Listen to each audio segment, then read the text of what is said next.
Hello and welcome to United Report.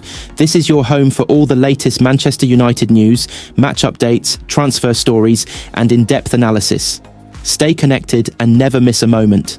Subscribe now to stay ahead with everything happening at Old Trafford.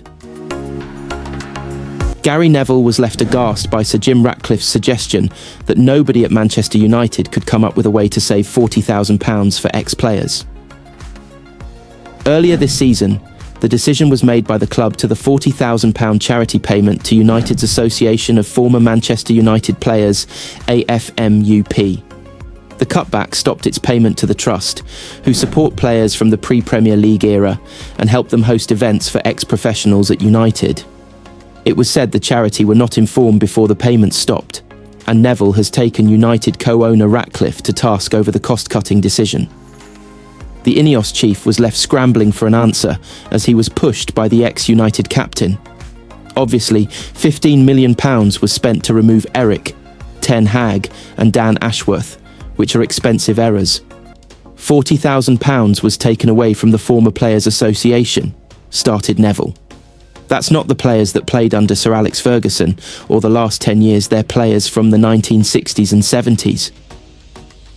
I just look at that and think it's £40,000 from players who are giving a lot back to the local community, big supporters of United. Why not look at that £40,000 and put Harry Maguire and Bruno in a dinner? Sell 1,000 tickets for 30, 40, 50 quid, raise the money through a dinner, maybe do a raffle, an auction, give the ex-players their money, and do it in a way where it's not looked at as a cruel decision, which it is. Why would that not be looked at as a shopping list of things that's got health warnings to it? They're former players, people who do a lot of good. Why would that decision be made? Well, nobody suggested that. I would have supported that. Ratcliffe started before Neville interjected. Well, Jim, that alarms me, because if people aren't suggesting that to you at the club, the people at the club, most of the people at the club, they're not cruel or heartless people, but I think offered the United shareholder. It's 40 grand, Neville quickly highlighted. Ratcliffe could scarcely get out the words, "Yeah, I know," before the class of '92 star continued. Harry and Bruno can just turn up for a dinner raise, 60, 70, 100 grand for them. Why didn't the current players put a grand in each for them? If it came to me and I was looking at a decision like that and these guys who have put so much time into the club, why can't we reinstate that? Maybe we can, stumbled Ratcliffe. I can have a look at it. I'm not aware of that level of detail, to be honest. Manchester United star Ahmad has hit back at Gabriel Magalhaes after the Arsenal star was reported to say he has scored more than all of United's forwards, but didn't realise they were fake quotes. United drew 1-1 with the Gunners at Old Trafford on Sunday, despite being the underdogs, with the Red Devils in 14th place in the league, while Arsenal are second behind Liverpool. Ruben Amorim said we're unlucky not to win the game after missing a late chance through Bruno Fernandes, who had earlier broke the deadlock before Declan Rice's equaliser. And with United finishing the game as the stronger side, Ahmad teased Gabriel by posting a meme of teammate Joshua Zirkzee waving to Arsenal fans following their penalty shootout win over the Gunners in the FA Cup in January. It was in response to a fake meme of the defender being asked, "Are you particularly scared of any United attackers you might face on Sunday?" with the player replying, "I'm pretty sure I've scored more than all of them." Supporters were quick to warn Ahmad, who is currently injured until the summer, that the quotes weren't real. As one said, "You've been trolled, my son." Another wrote, "It isn't a real quote. Gabriel didn't say that LOL," while a third noted how Diallo had been duped by an account labelled Troll Football, adding, "Our star player is falling for fake quotes from Troll Football." Arsenal fans also took pleasure in seeing Diallo fall for it, as one said sat in 14th, closer to relegation zone than Arsenal, while their players are more focused on point scoring over fake quotes. "I genuinely thought that this was a fake account," another fan said. "It's even funnier that he's responded to a page that's called Troll Football and it's a fake quote." Despite Gabriel's quote being fake, the 27-year-old has scored as just many as Zirkzee has in the Premier League after netting 3 times so far. The Brazilian also has the same amount of goals as Garnacho and more than Højlund's 2 in the top flight, with only Diallo able to say he has outscored the defender after netting 6. Dimitar Berbatov has told Ruben Amorim it's time to adapt his style of play, amid claims concerned Manchester United players have discussed whether a tactical tweak is needed. The Portuguese boss has had a tough start to life in Manchester since his appointment as the club's boss in November. He's won just 5 of his 17 Premier League games in charge, with the former league giants wallowing in 14th place after Sunday's 1-1 draw against Arsenal. While he's currently on a 3-match unbeaten streak in the English top flight, the longest of his United career thus far, they've won just 1 game in their last 5, which has led the former Red Devil striker to concede that it may be time for the ex-Sporting Lisbon boss to adjust his footballing philosophy to earn more positive results. Berbatov, who was recently announced as the European brand ambassador for LiveScore, admitted that while he admires Amorim's approach on the pitch, he has to adapt to the players he currently has at the club if they want to move up the table. Speaking exclusively to Mirror Football, the 2-time Premier League winner said, "Although I admire his approach and not wanting to change his principles of play and say this is my way of playing football, I will stick to this. No matter what. I think maybe he needs to shuffle a little bit, maybe try it once, and see what is going to happen with the players that he has at his disposal right now. Because obviously with the players, this system is not producing the football that everybody is expecting." Berbatov's verdict comes on the back of reports that some United players have discussed whether their manager should change how they play.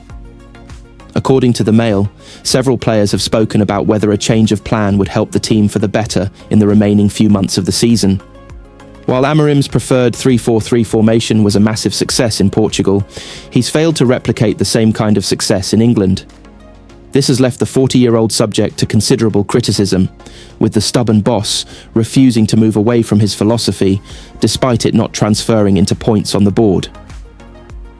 The report further claims that there is a belief among numerous players that there are growing concerns that the damaging defeats they've suffered this season will continue until Amorim at least considers adapting his approach.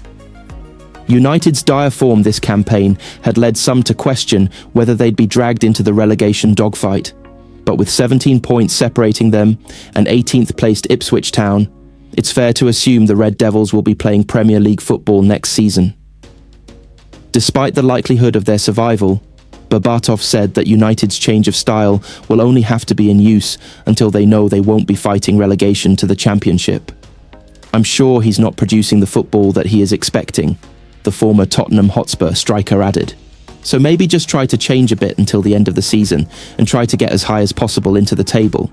And when you have the comfort of knowing that you're going to finish the season in a positive way and you're not going to fight for relegation. I don't even believe that I'm saying this. It sounds remarkable. It sounds unbelievable, but to give you that peace of mind that you get if you try to change something and get even more out of your players." Sir Jim Ratcliffe still wants Manchester United to earn a Premier League title by 2028, despite claims the club had already given up on their mission to earn a title in time for the club's 150th anniversary. Chief Executive Omar Barada announced upon his arrival at Old Trafford last summer that co-owner Sir Jim Ratcliffe had set his sights on taking the title by 2028 to celebrate the landmark date. However, amid the club's issues with the Premier League's profit and sustainability rules, sky-high debt and struggles on the pitch, reality was said to have kicked in. The board is said to have accepted that Ruben Amorim is working with his hands tied behind his back and faces a monumental task moving forward. There was an expectation that the club would have performed better than the 5 wins in 17 Premier League matches, however. There is said to be an understanding that the poor state of the squad Amorim inherited from Erik, Ten Hag and the club's financial position will add greater difficulty to the 40-year-old's task. Ratcliffe has not given up on his ambition, however. The United co-owner pointed to Arsenal and Liverpool as to reasons success could quickly be achieved.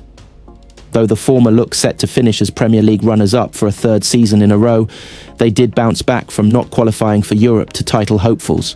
I don't think it's mission impossible. I think it's good to have goals and objectives, Ratcliffe told BBC.